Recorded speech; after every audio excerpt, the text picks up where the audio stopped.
Jay-Z, on me dit en 2025 que non, on va. Entre Jay-Z et Kid West, qui a le meilleur catalogue. Oh mon Dieu! Ah, j'ai failli. J'ai quand j'ai vu le titre. Jay-Z n'a même pas un meilleur catalogue que J. Cole. Il n'a même pas un meilleur catalogue que DMX. Il a le meilleur catalogue de personne. C'est le pire catalogue de l'histoire du hip-hop. Son catalogue a commencé avec Reginald Dobbs, qui est une pâle copie de Illmatic. Je dirais que Jay-Z a un meilleur catalogue que Exhibit. Non, pas Exhibit, désolé, pas Exhibit.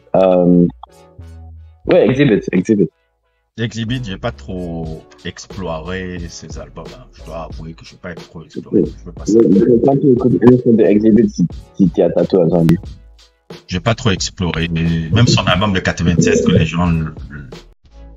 Là où il y a Paparazzi, là. Parce que moi, je connais, moi, le single de Exhibit qui m'a le plus marqué, c'est Paparazzi.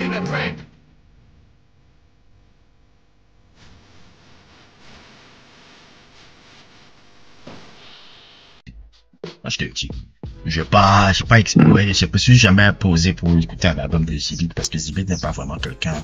Même si je sais que je vais découvrir des choses, tu vois, un peu. Je suis jamais posé, donc je peux pas savoir, quoi. Mais globalement, moi, je me poserais pour écouter toute la catalogue de Jay-Z avant d'écouter toute la catalogue de 50 Cent. Non, 50 Cent, non, 50 Cent n'est pas un musicien.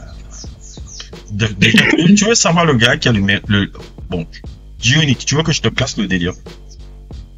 50 Cent, c'est le hitmaker, businessman, blablabla, le chef d'orchestre qui a fait.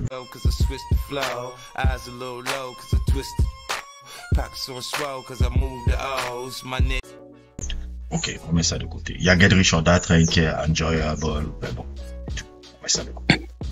Le meilleur lyriciste des rap du crew G-Unit, c'est Lloyd Banks.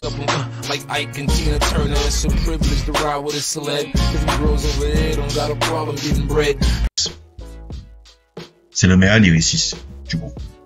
Mais son catalogue, il est un peu comme Yadakis. Il n'a pas un catalogue, il est comme Yadakis et, on va dire Yadakis et Cassidy. Super rappeur, mais quelqu'un qui n'a pas une orchestrie forte, une direction forte pour faire des albums intéressants. Donc, le troisième, Young Buck, c'est lui qui a le meilleur catalogue.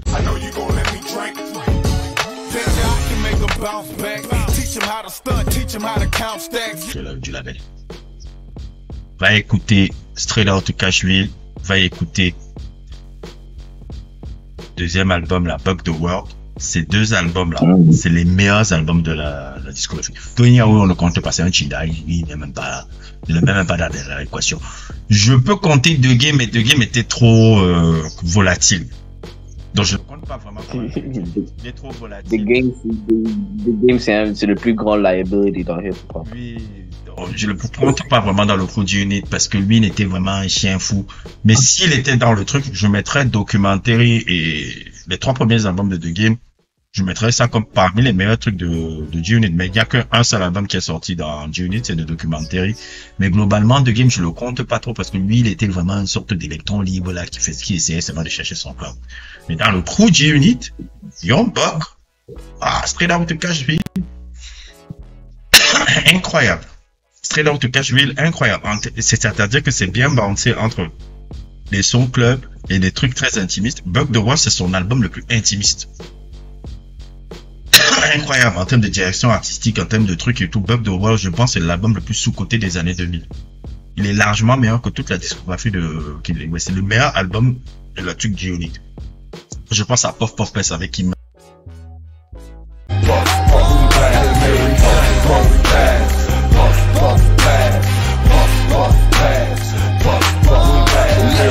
Kimane. Je pense à Get Buck, je pense à Slow You Roll avec Chester Bennington qui est dans l'album là.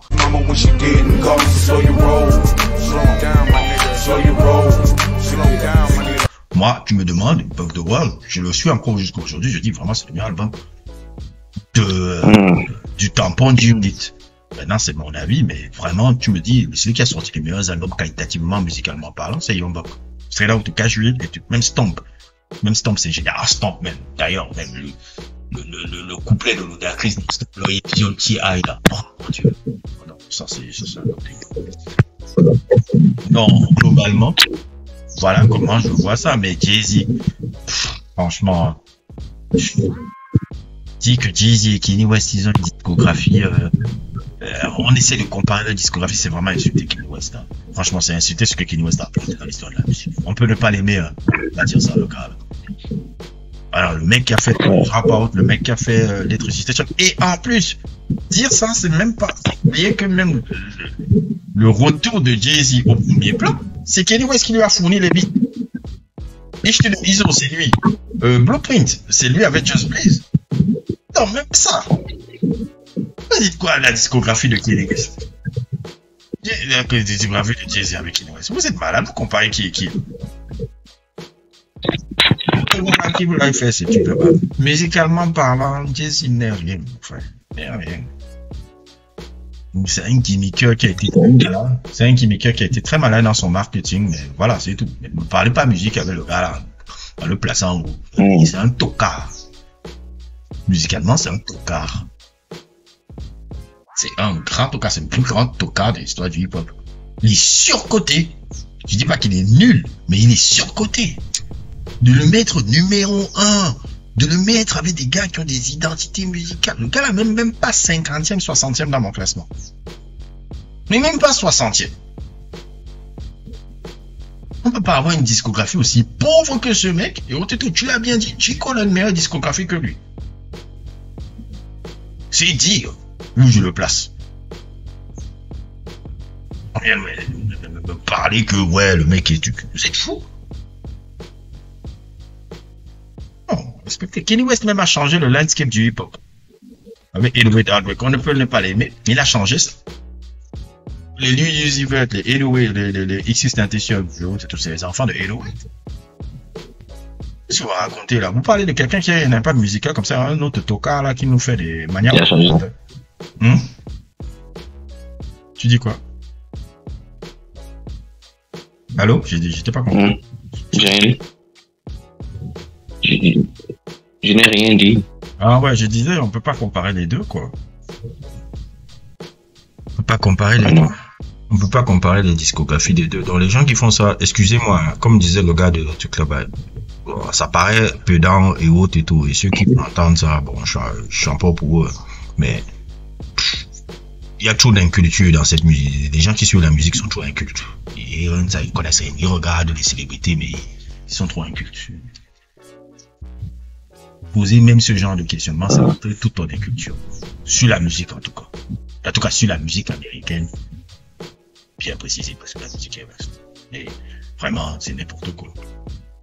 Après, tu vas entendre des gens te dire que oui, le rap new-yorkais est mélodieux. Non, mais les gars. Et quoi encore, frère?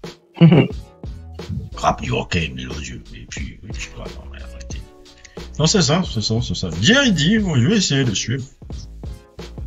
Oh, ça me donne pas envie plus que ça, mais on va voir, c'est négro.